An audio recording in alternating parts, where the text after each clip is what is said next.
Hello guys, मैं नमन शुक्ला आपके अपने YouTube channel learning and basic के इस प्लेटफॉर्म पे एक नए सेशन में स्वागत करता हूं। इस सेशन में बच्चों हम लोग बात करने वाले हैं कि भारतीय संविधान के स्रोत यानी भारतीय संविधान जो कि हम लोग पिछले वीडियो तक आज से 7-8 दिन पहले से मतलब 7-8 क्लास में हम लोग पढ़ चुके हैं कि भारतीय संविधान का निर्माण किस किस प्रकार से हुआ और क्या रहा इतिहास, किस किस प्रकार से चीज़ें उमड़ी कि हम लोग भारतीय संविधान का निर्माण कर पाए। तो आज हम इस वीडियो में चर्चा करने वाले हैं कि भारतीय संविधान के स्रोत यानी जो भारतीय संविधान बनाया गया वो कहाँ कहाँ से लिया गया और किस किस की देन है, कैसे ये हमारा भारतीय संविधान इतना अच्छा और इतना बड़ा बनकर तैयार हो गया।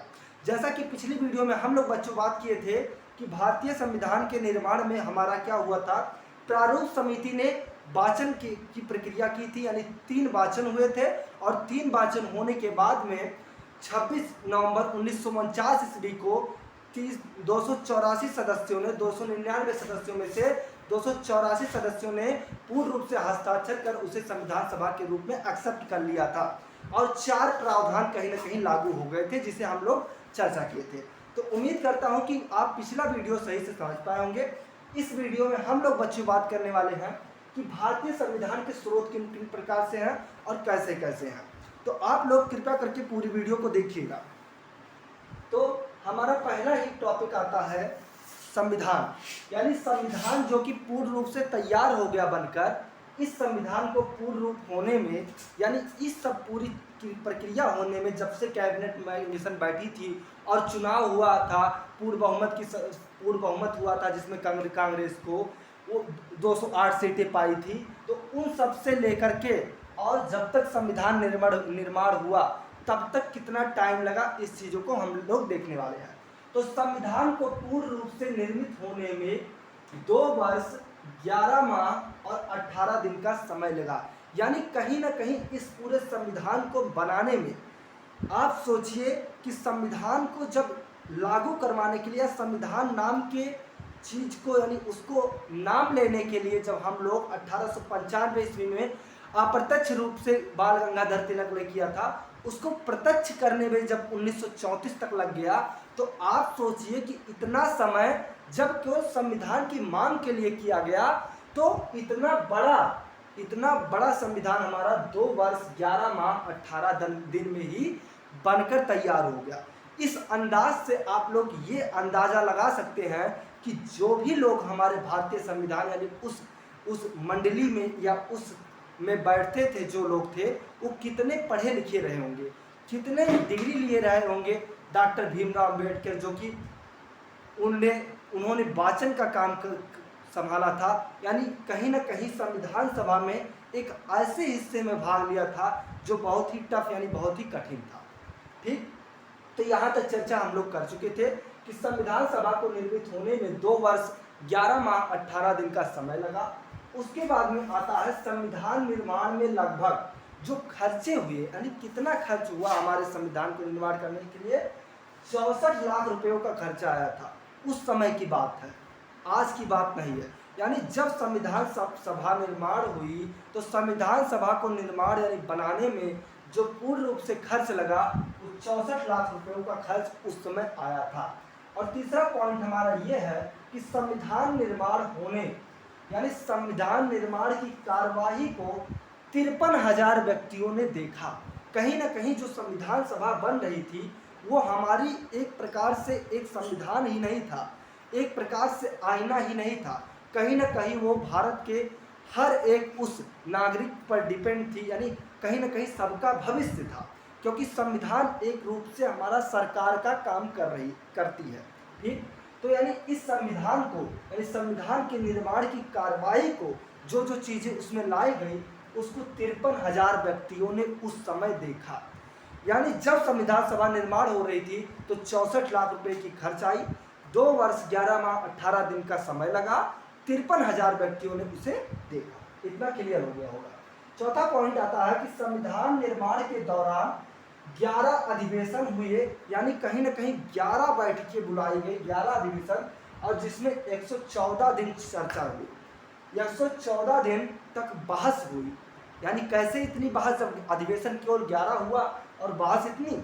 तो आप जान रहे होंगे कि जब हम लोग वाचन पढ़ रहे थे तो एक में हम लोग क्या पढ़े थे कि 14 नवंबर से लेके मतलब 14 नवंबर से लेकर के 1948 से लेके 17 अक्टूबर 1949 ईस्वी तक हमारा चला था द्वितीय वाचन। तो इतना दिन तक ये चला था। उसी प्रकार से आप अंदाज़ा लगा सकते हैं कि जो संविधान सभा का अधिवेशन में जो बहस हुआ था वो लगभग 114 दिन तक बहस चली थी। ठीक, इतना आप लोग समझ गए होंगे। अब हम लोग बात करने वाले हैं स्रोत के बारे में, यानी साधन। किसी भी चीज़ को लाने के लिए कहीं ना कहीं साधन की आवश्यकता होती है।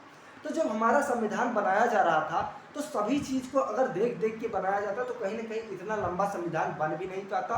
और जो जो चीज़ें हमें चाहती थी, क्योंकि संविधान तो पूर्ण रूप से अभी भी नहीं तैयार है, क्योंकि अभी भी कहीं ना कहीं संविधान को तैयार किया जा रहा है। कैसे? उसमें संशोधन करके।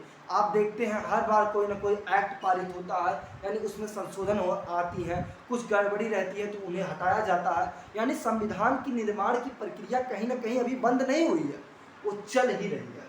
तो यानी इस स्रोत को लेने के लिए हमने, हमारे जो बनाने वाले उस समय के नेता लोग थे, उन्होंने बहुत सारा अध्ययन किया और बहुत से देशों के संविधान के बारे में, जो संविधान वाले थे और जो गैर संविधान वाले थे, उन लोगों को देख करके उनके नियमों को अपने इस संविधान में लाने की कोशिश की।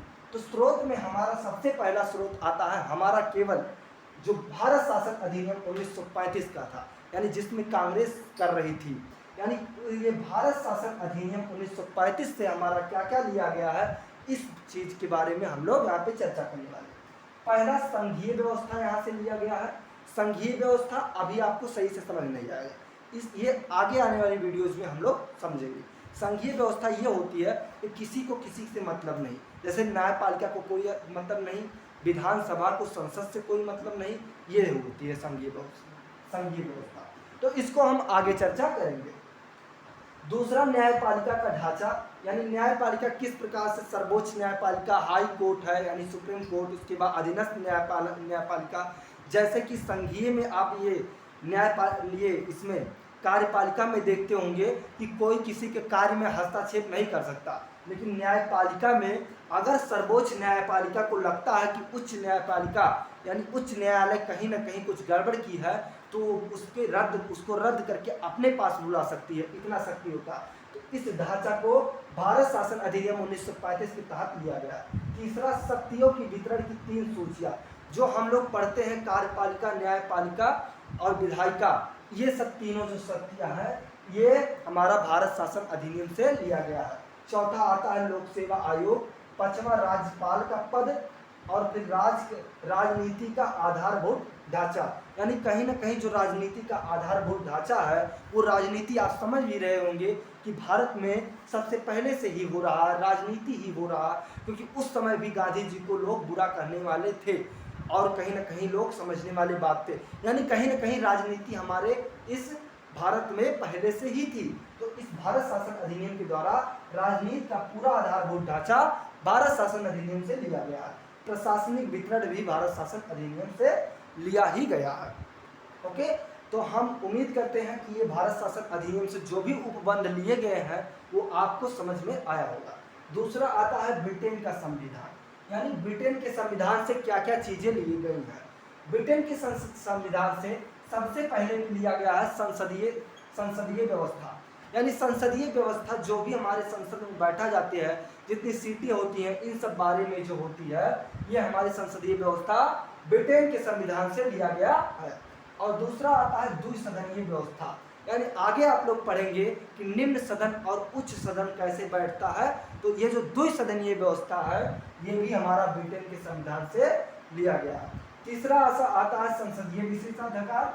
और चौथा आता है एकल नागरिकता। एकल नागरिकता क्या होती है कि केवल एक ही नागरिकता, जैसे कि भारत में हमारा जिसके पास भी नागरिकता होगी वो केवल केंद्र की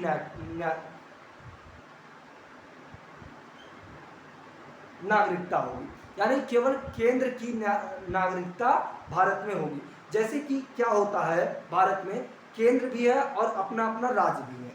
अगर कोई व्यक्ति राज्य में रह रहा है तो भारत में रहकर अगर केंद्र की नागरिकता ले लिया तो पूरे राज्य में यानी पूरे भारत में किसी भी राज्य में जाकर रह सकता है। उसे राज्य को की नागरिकता अगर अलग से लेने की आवश्यकता नहीं है। ये हमारा है चौथा एकल नागरिकता, यानी एकल नागरिकता को ब्रिटेन के संविधान से लिया गया है, जैसे कि ऐसा अमेरिका में नहीं है। अमेरिका में है द्वितीय नागरिकता, द्वितीय नागरिकता, यानी वहाँ पे किसी भी केंद्र की नागरिकता लेकर के उसके राज्य में यदि आप रह रहे हैं तो राज्य की भी नागरिकता लेनी पड़ेगी। और पांचवा हमारा आता है मंत्रिमंडलीय प्रणाली। मंत्रिमंडलीय प्रणाली जो भी है वो हमारी ब्रिटेन के संविधान से लिया गया है। परमाधिकार रेटें ली गई हैं। ये परमाधिकार रेटें बहुत ही अच्छी चीज़ है, इसे हम लोग पढ़ेंगे। भाग 3 में है, जो कि जाके आर्टिकल 33 के अंदर आती है।